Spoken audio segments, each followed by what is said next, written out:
tayo sa Panginoon, siya'y awitan at ating purihin. Ating sambahin ang Panginoon, ang ating kublihat lakas. Lumapit tayo sa Panginoon, siya'y awitan at ating purihin. Lumapit tayo sa Panginoon, siya'y awitan at ating purihin. Lumapit tayo sa Panginoon. Sa ngalan ng Ama at ng Anak at ng Espiritu Santo, Amen. sumayin niyo po ang Panginoon. At sumayo rin. Upang tayo maging marapat sa misang ito, magsisimula po tayo para sa ating mga kasalanan at pagkukulang. Tayo pong lahat, inaamin ko sa makapangyarihang Diyos at sa inyo mga kapatid, na lubha ko nagkasala sa isip, sa salita at sa gawa, at sa aking pagkukulang. Kaya isinasamo ko sa mahal na Birhen Maria, sa lahat ng mga anghel at mga banal, at sa inyo mga kapatid, na ako'y ipanalangin sa Panginoong ating Diyos. Kawaan tayo ng mapagmahal na Diyos, patawarin sa ating mga sala, at patnubayan hanggang sa buhay na walang hanggan. Amen. Panginoon, kaawaan mo kami. Panginoon, kaawaan mo kami. Kristo, kaawaan mo kami. Kristo, kaawaan mo kami. Panginoon, kaawaan mo kami. Panginoon, kaawaan mo kami. Yumuko tayo, maaaring ibulong sa Panginoon ang ating intensyon.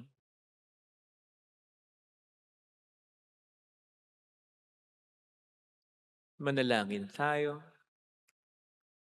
Ama naming makapangyarihan, sa iyo nagmumula ang tanang kabutihan. Pagbigyan mo ang aming mga kahilingan, na sa iyong patnubay ang iyong mga kinalulugdan na aming mapag-isipan, at sa iyong pag-akay ang mga ito'y aming magampanan, sa pamamagitan ni Jesucristo, kasama ng Espiritu Santo magpa sa walang hanggan. Amen.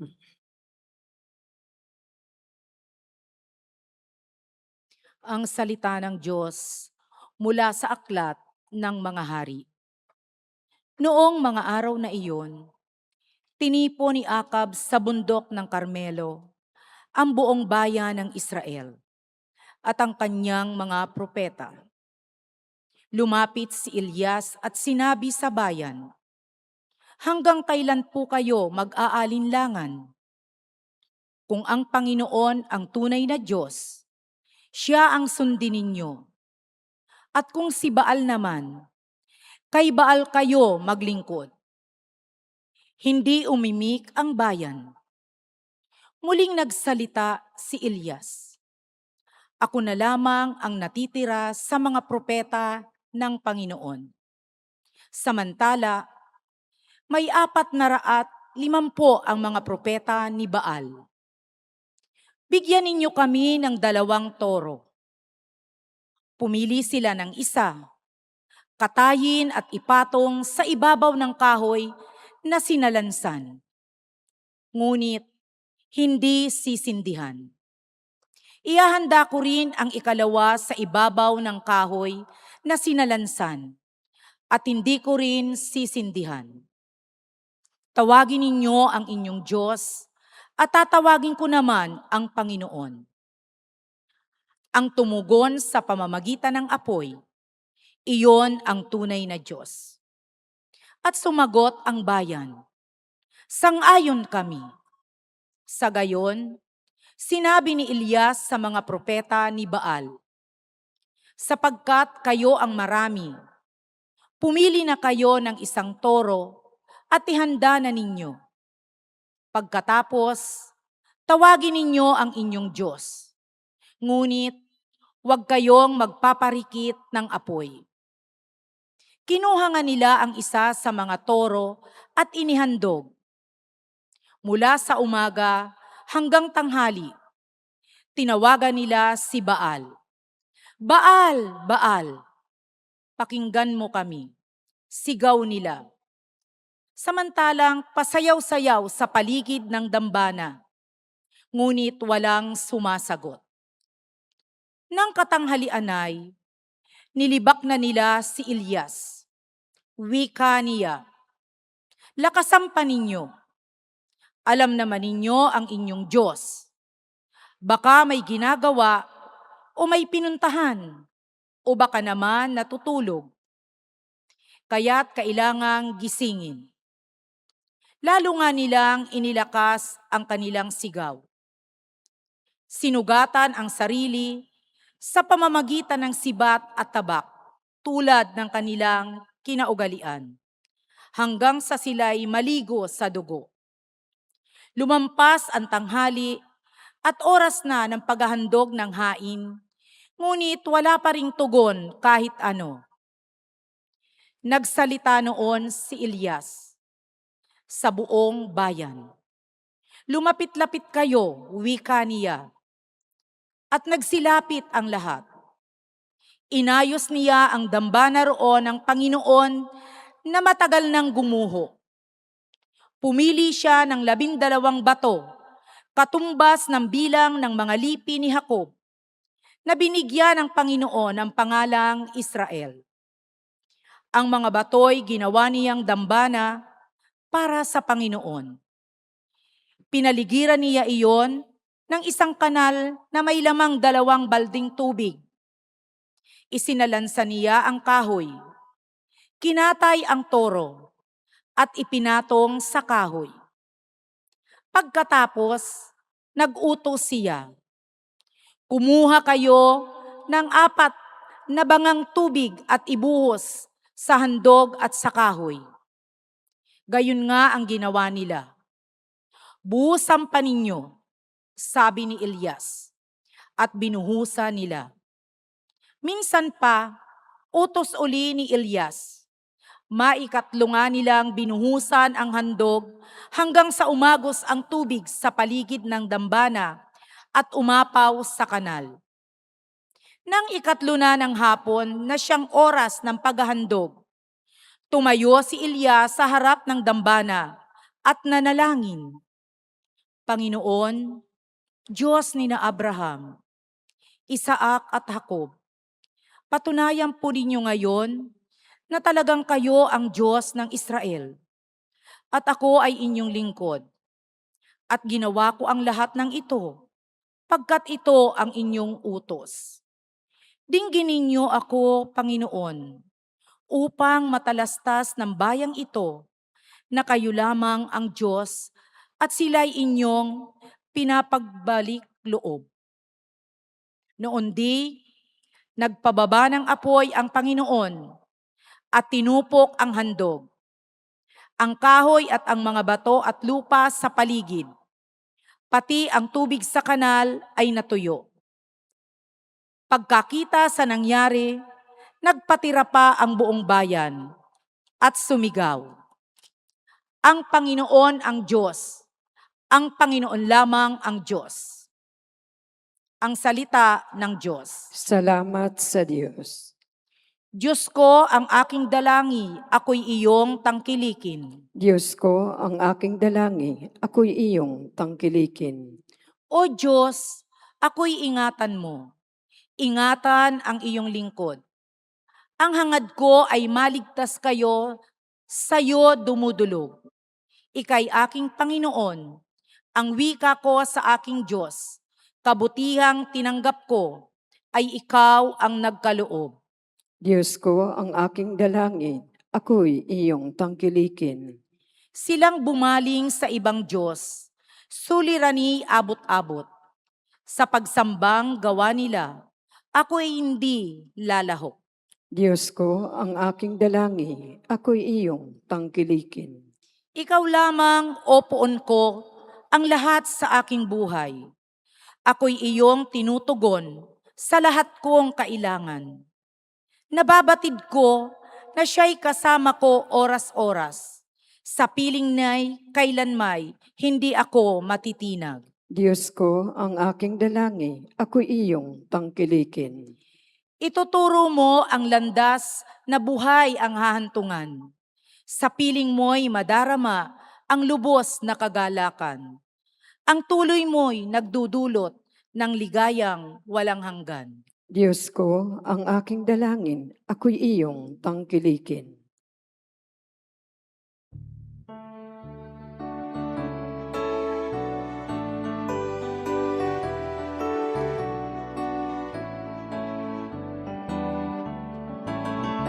Hallelujah, hallelujah, hallelujah. Hallelujah, hallelujah, hallelujah.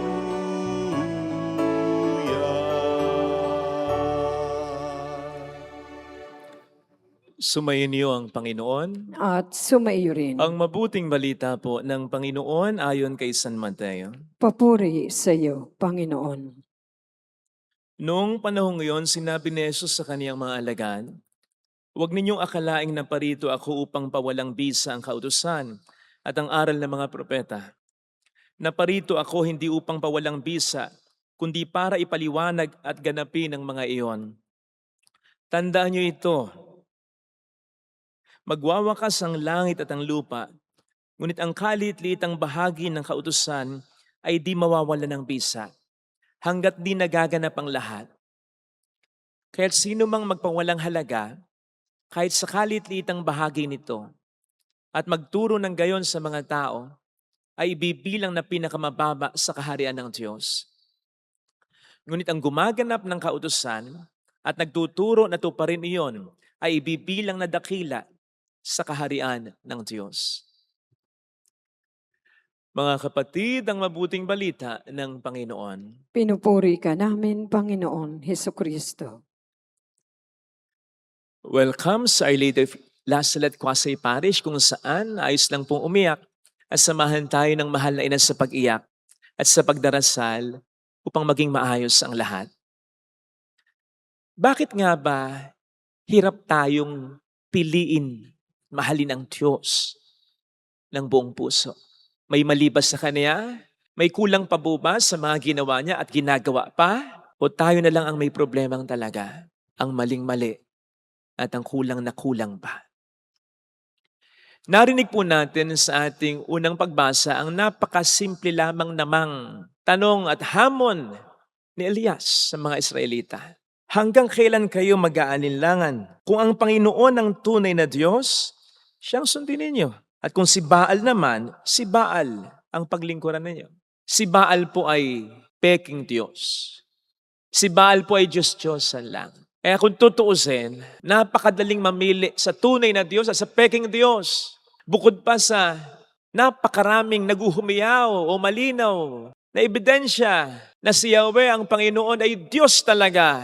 Nandyan ang mga istorya sa kaligtasan ng tao na alam ng mga Israelita. Ang mga milagrong ginawa ni Yahweh sa buhay ni Abraham. Ang pagkalaya ng mga Israelita sa Ehipto.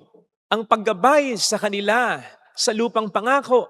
At ang pagbibigay nga po sa kanila ng promised land. Bukod pa sa iba pang maraming mga maliwanag na himala at milagrong galing kay Yahweh na nagpapatunay ng kanyang kapangyarihan na sa kanila'y gumagabay. Samantalang ang mga patunay kung meron man na si Baal ay Diyos talaga, wala. Kung meron nga man, napakalabo, gawa-gawa lang. Para ngayong, kumbaga sa korte, ebidensya nung huwag na nga lang. Huwag na natin pag-usapan yan. Nakakatanga lang eh. Anyway, sa kabila ng napakasimpleng tanong at hamon ni Elijah sa mga Israelita, notice that ang naging tugon nila ay wala. Silence lang. Katahimikan lang. Hindi dahil mahirap at komplikado yung tanong at hamon. Ang realidad ay hindi sila talaga makapanindigan para sa Panginoon. Indeed, they wanted Yahweh. They wanted God. But they also wanted Baal. They wanted both. In other words, sa lengguwahe natin, gusto nilang mamangka sa dalawang ilog. Walang iniwan ito o katulad ito ng marami sa atin ngayon. Lansyang nagsisimba pero patuloy pa rin sa mga seryoso at matagal ng pagkakasala. Nandiyan naniniwala naman sa Diyos. Pero naniniwala din sa mga lucky charm at pamanhiin. Nandiyan nangungumunyon lagi, pero masama pa rin ang ugali. Nandiyan nagbibigay naman sa kapwa, pero malupit din sa iba, maging sa kanilang sariling pamilya. Nandiyan sumasamba sa Diyos, pero sumasamba rin sa pera.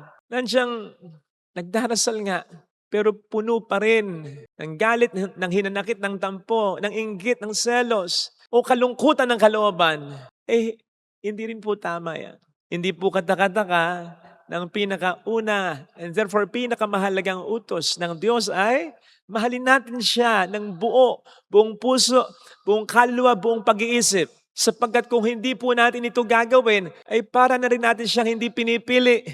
Indeed, hindi sinabi ng mga Israelita na si Baal ang pinipili nila. Pero gayon din Hindi rin naman nila sinabing tahasan at mabilisan na ang Diyos ang pinipili nila. Sa gayon, sa kanilang hindi pagdidesisyon, hindi na rin nila pinili ang Panginoon. Pinili na rin nila si Baal bilang Panginoon. Sapagkat kung sabi nga natin, napakalaki ng lamang, napakalaki ng diferensya. Nakita po ninyo yung pag-dare ni Elijah sa mga bulaang propeta ni Baal. Baka natutulog yung Diyos niya. Sige pa! At yung ginawa niya dun sa alay na pinaapoy ni Yahweh ng Diyos, tinigmak niya talaga ng tubig. Kumbaga sa basketball plus 1 million, plus 1 trillion, to the highest millions ito Sinisiw talaga. Nilahay talaga ni Elijah si Baal. Ganun naman kasi talaga ang diferensya Kalait-lait naman talaga ang sino mang itapat natin sa Diyos. Pera, tampo man yan, galit man yan, pag-aalala, pagdududa man yan. Lahat ng pwede nating itapat sa Diyos. Walang competition, walang paligsahang magaganap. Walang kalaban-laban ang sino man o naman sa Kanya ay ating itatapat. Pero yun nga yung hindi nila pagpili sa Diyos, sa kabila ng napakatinding lamang na yan ng Diyos kay Baal, di pinili na rin nila si Baal. Halimbawa na lang po, mga misis, sakaling nahuli ninyo ang mister ninyo na may kalaguyo, tapos pinamili nyo ito between you and his mistress. Iskabet siya, iskabet. And then his response was silence. Hindi umimik. Hindi ka agad-agad pinili. Ano mararamdaman? Di ba ang sakit noon? Kasi paano rin sinabi sa'yo, hindi ikaw ang pinipili niya, kundi ang kabit niya. Kung sakali na hindi siya mamili, magpakatanga ka, no?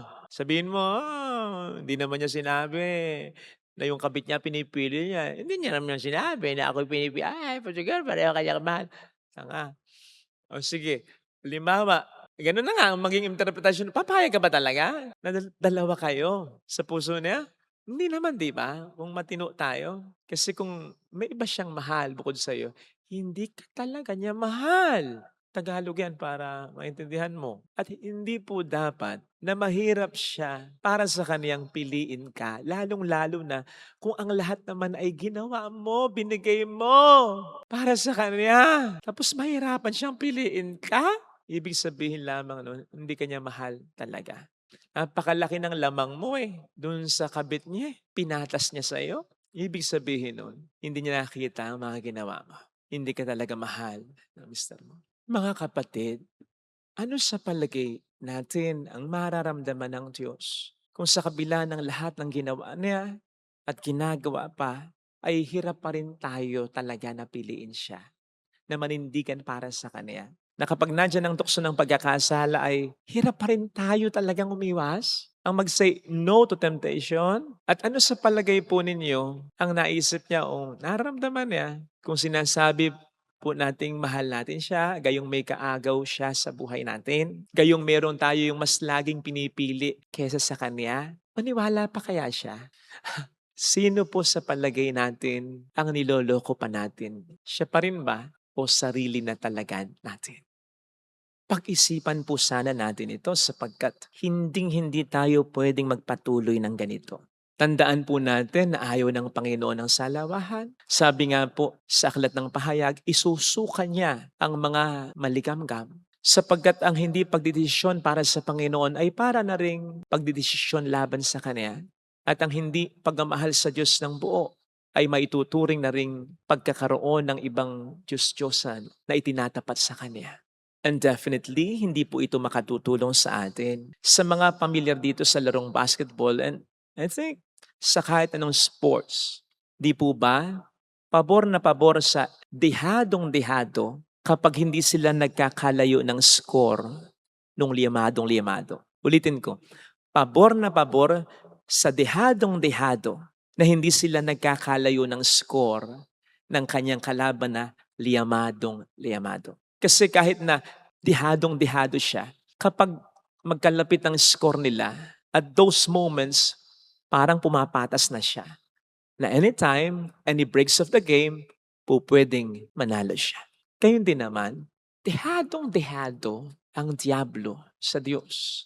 Liyamadong-liyamado ang Diyos kontra diablo. Pero hanggat hindi natin siya pinipili ng buo ang Diyos, hanggat di tayo nagdidesisyon firmly para sa Diyos, hindi natin pinaglalayo yung score nila sa buhay natin. Pinapatas natin ang dihadong-dihadong demonyo sa limadong-limado sanang Diyos sa buhay natin.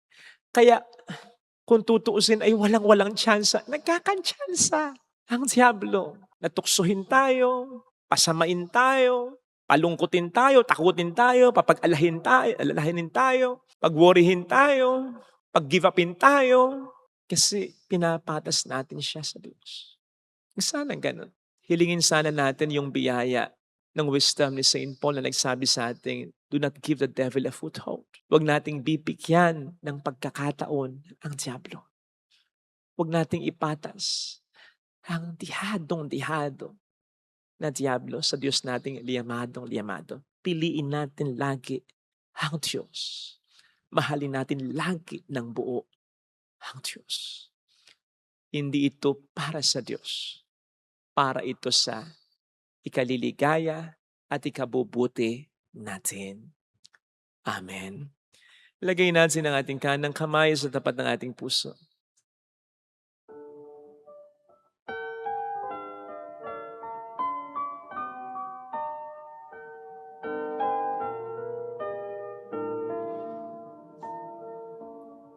Alam kong may magagawa ang Diyos.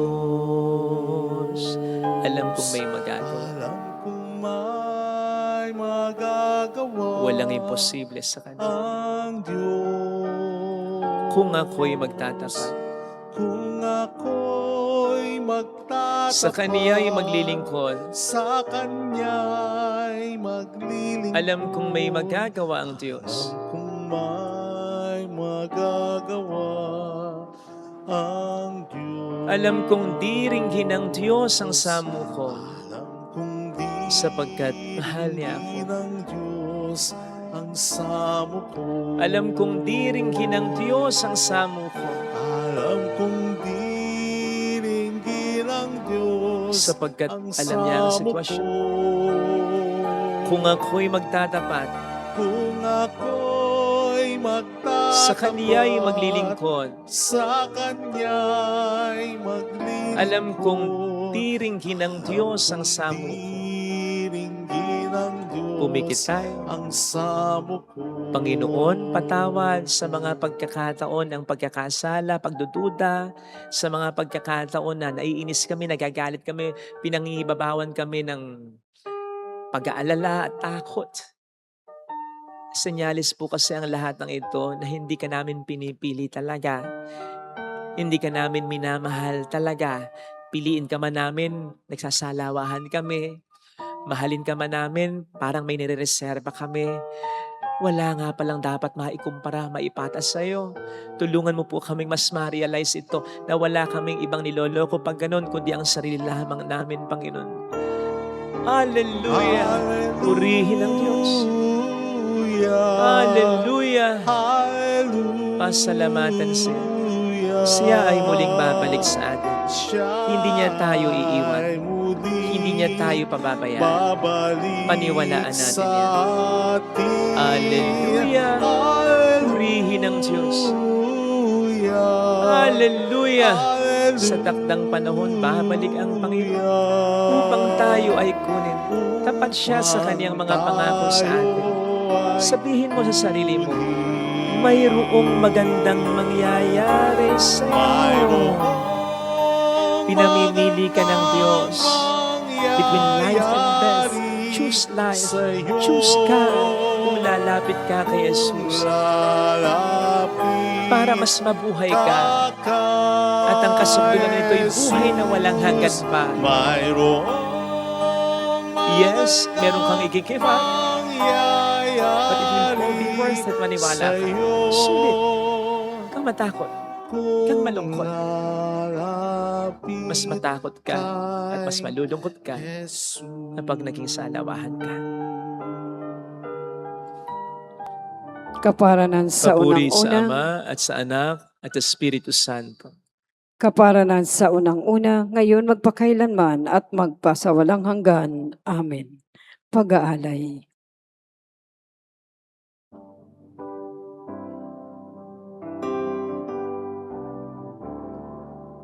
Ang tinapay na ito'y nagmula sa lupa, bunga ng paggawa.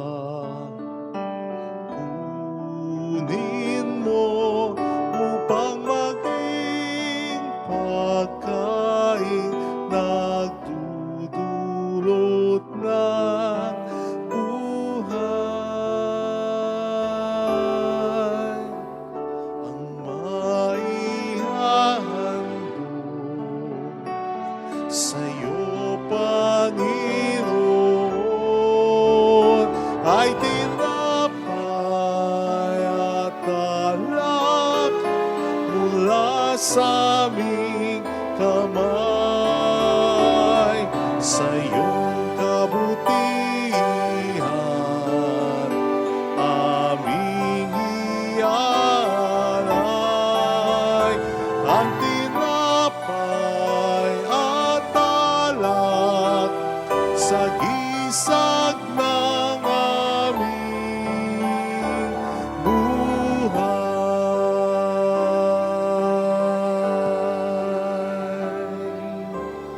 Manalangin tayo, pang ating handog ay maging kalugod-lugod sa Diyos samang makapangyarihan.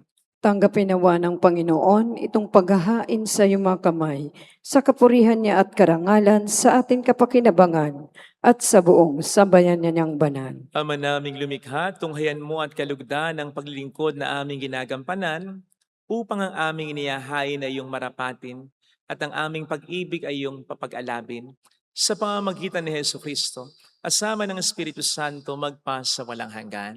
Amen. Sumayin niyo po ang Panginoon. At sumaiyo rin. Itaas sa Diyos ang inyong puso at diwa. Itinaas na namin sa Panginoon. Pasalamatan ng ating Panginoong Diyos. Marapat na siya ay pasalamatan. Ama naming makapangyarihan, tunay ngang marapat na ikaw ay pasalamatan. Ikaw ang lumikha sa tanan. Ikaw ang nagtakdang magkaroon ng gabi at araw, gayon din ang tag-init at tag-ulan. Ikaw ang humubog sa tao bilang iyong kawangis na mapagkakatiwala ang mga siwa sa daigdig. Ikaw ngayon pinaglilingkuran sa pagganap sa pananagutan ng iyong pinagtitiwalaan sa pamamagitan ng anak mong mahal. Kaya kaisa ng mga anghel na nagsisiawit ng papuri sa iyo ng walang humpay sa kalangitan, kami nagbubunyi sa iyong kadakilaan. Santo, Santo, Santo, Panginoong Diyos ng mga hukbo, napupuno ang langit at lupa ng kadakilaan. Osana sa kaitaasan. Pinagpala ang naparirito sa ngalan ng Panginoon. Osana sa kaitaasan. Ama naming banal, ikaw po ang bukhal ng tanang kabanalan. Kaya't sa pamamagitan ng iyong Espiritu, gawin mong banal ang mga kaloob na ito upang para sa amin ay maging katawan at dugo ng aming Panginoong Hesukristo. Bago niya pinagtiis ang kusang loob na maging handog, hinawakan niya ang tinapay, pinasalamatan ka niya, pinagati-hati niya iyon, iniabot sa kaniyang mga alagad at sinabi, tanggapin ninyong lahat ito at kanin. Ito ang aking katawan na ihahandog para sa inyo.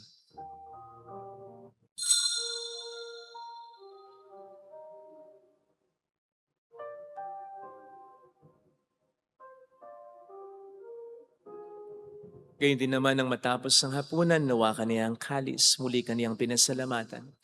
Inabot niya ang kalis sa kaniyang mga alagad at sinabi, "Tanggapin ninyong lahat ito at inumin. Ito ang kalis ng aking dugo ng bago't walang hanggang tipan. Ang aking dugo na ibubuhos para sa inyo at para sa lahat. Sa kapagpatawad ng mga kasalanan, gawin niyo ito sa pag-alala sa akin."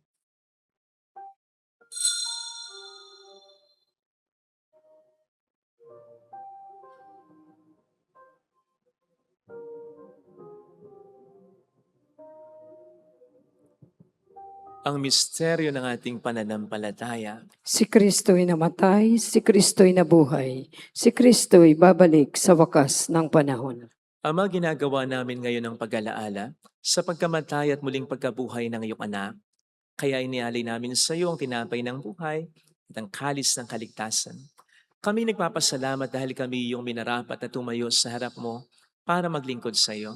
Sinasamo namin kami na magsasalo sa katawan at dugo ni Kristo ay mabuklod sa pagkakaisa sa pamamagitan ng Espiritu Santo. Ama, lingapin mo ang iyong simbahang laganap sa buong daigdig. Puspusin mo kami sa pag-ibig. Kaisa ni Leon na aming Papa, ni Dennis na aming Obispo, at ang Tanang Kaparian. Alalahanin mo po ang mga kapatid naming nahimlay nang may pag-asang sila'y muling mabubuhay, lalo ng aming mga ipagdarasal. Saglit po nating ipagdasal ang ating mga kakilalang yumao. Kaawaan mo sila at patuloyin sa iyong kaliwanagan. Kaawaan mo at pagingtapatin kaming lahat na makasalo sa iyong buhay na walang wakas. Kaysa ang mahal na Birhen ng Lazaret, ang ina ng Diyos, San Jose ang kabiyak ng kanyang puso. Lahat ng mga banal na namuhay dito sa daigdig ng kalugod-lugod sa iyo, may pagdiwang nawa namin ang pagupuri sa ikararangal mo sa pamamagitan ng iyong anak na aming Panginoong Hesukristo. Sa pamamagitan ni Kristo, kasama niya at sa Kanya, ang lahat ng parangal papuri ay sa iyo, Diyos amang makapangyarihan, kasamang Espiritu Santo magpasawalang hanggan.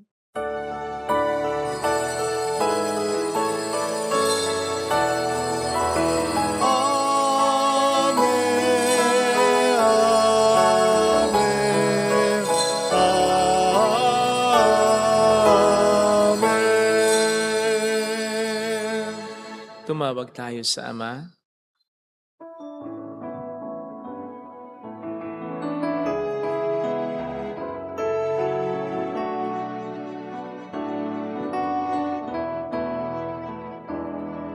Ama namin, sumasalangit ka, sambahin ang ngalan mo,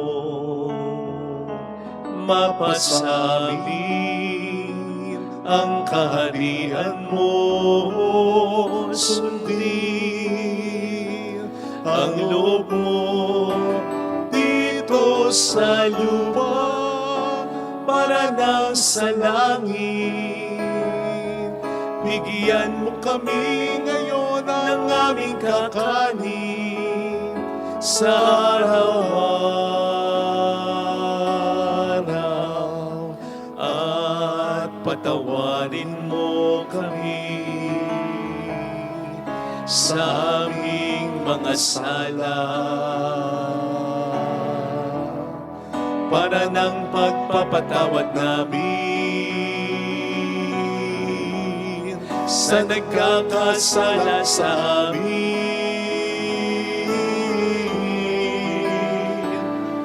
At huwag mo kami ipahintulos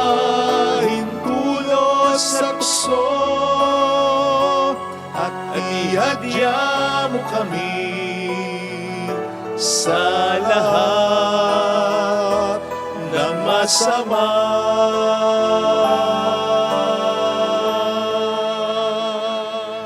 Hiniling namin kami adya sa lahat ng masama, pagkalooban ng kapayapaan araw-araw, iligtas sa kasalanan, samantalang aming pinaghahandaan ang dakilang araw ng pagpapahayag ng tagapagligtas naming si Hesukristo. Sapagkat iyo ang kaharian, ang kapangyarihan at ang kapurihan, magpakailanman. Amen. Panginoong Hesukristo, sinabi mo noon, sinasabi mo rin sa amin ngayon, kapayapaan ang iniiwan ko sa inyo, aking kapayapaan ang ibinibigay ko. Tunghayin mo ang aming pananampalataya, huwag ang aming pagkakasala. Pagkalooban mo kami ng kapayapaan at pagkakaisayon sa iyong kalooban. Kasama ang Espiritu Santo magpasa walang hanggan. Amen. Ang kapayapaan ng Panginoon ay sumainyo nawang lahat. At sumaiyo rin. Magbigayan tayo ng kapayapaan sa isa't isa. Kapayapaan po. Peace be with you. Kapayapaan. Kordero ng Diyos na nag-aalis ng mga kasalanan ng sanlibutan, maawa ka sa amin. Kordero ng Diyos na nag-aalis ng mga kasalanan ng sanlibutan, maawa ka sa amin. Kordero ng Diyos na nag-aalis ng mga kasalanan ng sanlibutan, ipagkaloob mo sa amin ang kapayapaan.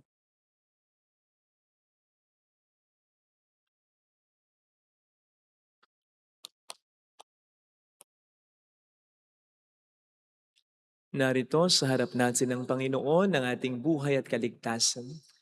Mapalad tayong inaanayahan. Panginoon, hindi ako karapat dapat na magpatuloy sa iyo, ngunit sa isang salita mo lamang ay gagaling na ako.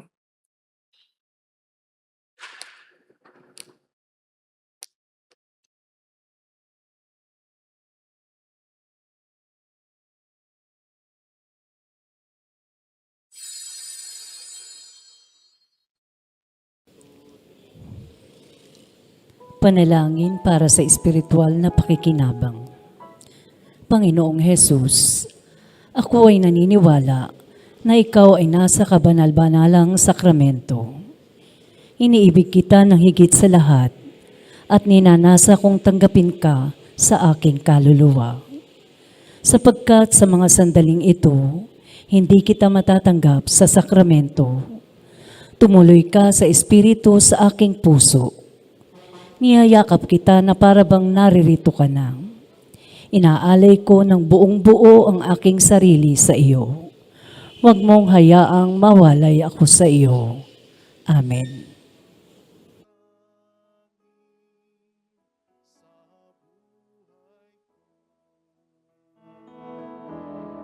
Nabatid ko nga at natanto sa kasulatan yung turo. Pakikinggan ito at itatago ko sa sulok ng puso.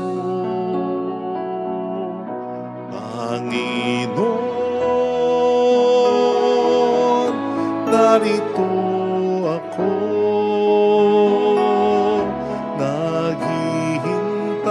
Naghihintay sa utos mo. Lahat ng yaman ko, alay ko sa'yo. Ikaw ang tanging sa buhay ko.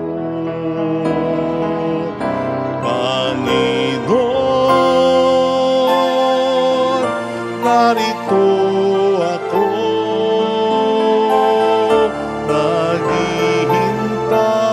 Naghihintay sa utos mo.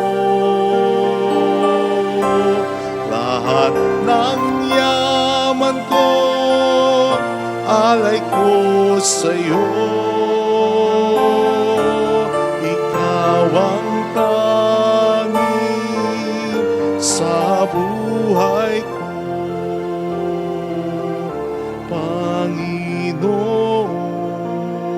Panginoon, narito ako. Manalangin tayo. Ama naming mapagmahal, ang pagganap sa iyong pagbibigay kagalingan ay pumawi nawa sa aming mga nagawang pagsuway at magdulot nawa ng iyong mga kinalulugdan sa pamamagitan ni Jesucristo kasama ang Espiritu Santo magpasa walang hanggan. Amen. Holy Gods, Holy Mighty One, Holy Immortal One. Have mercy on us and on the whole world. Holy Gods, Holy Mighty One, Holy Immortal One. Have mercy on us and on the whole world. Holy Gods, Holy Mighty One, Holy Immortal One. Have mercy on us and on the whole world. Jesus, King of Mercy, We trust in you. alalahanin, Alalahanin o mahal na Birhen ng Lazaret, ina ng pag-asa, Ikaw ang nagpapaalala sa amin magbalik loob sa Ama. Ito ang nagpapatunay na ang kagandahan loob mo'y nanatiling busilak. Sa pag-aaruga mo sa amin, tungkulin mo'y tinupad. Sa paanan ni Kristo, itinurin mo kaming mga tunay mong anak. Kaya ninais mong ni Isay huwag mapahamak. Maging sa iyong walang tigil na pananalangin pati luhay pumatak. Huwag naman mawala ng saysay ang iyong paghihirap. Hiling nawa namin sa iyo o aming inang liyag, na matapos ang pakikibaka namin sa mundong ito at sa pananatili namin tapat kay Kristo. Sa kapurihan mo'y makibahagi kaming ganap, upang kung nasaan ka ngayon ay maparoon din kaming lahat, at ang kaganapan ng kalwalhatian ng Diyos Amay tuluyang matupad siya'y nawa. Mahal na Birhen ng Nazaret, tagapagkasundo ng mga makasalanan. Ipanalangin mong walang patid kami mga dumudulog sa iyo. Marami pong salamat sa inyong pakikisa at sa mga tulong na binibigay ninyo na nagiging dahilan para marami po tayong matulungan. Salamat po. Ang Panginoon na po ang bahala magsukli sa inyo. Thank you. Sumayin niyo ang Panginoon. At sumayo rin. Pagpalain kayo kasama ang ating pamilya na mapagmahal na Diyos, ng Ama at ng Anak at ng Espiritu Santo. Amen. Bumayo tayo sa kapayapaan ni Kristo. Salamat sa Diyos. Salamat din po.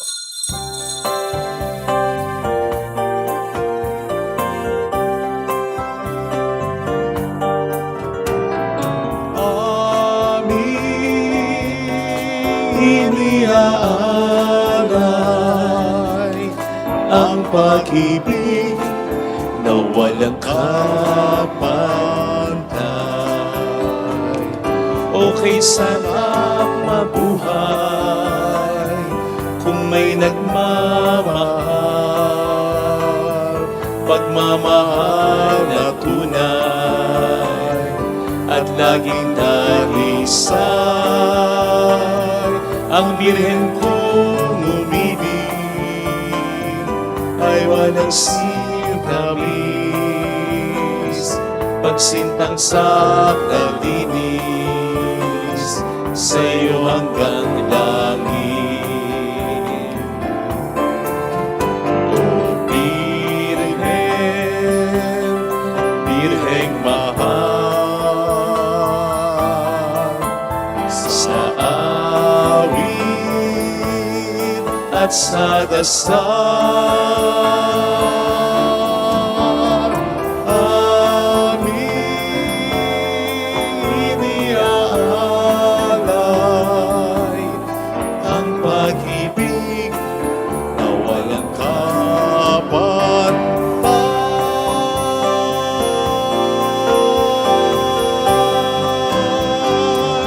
Salamat po.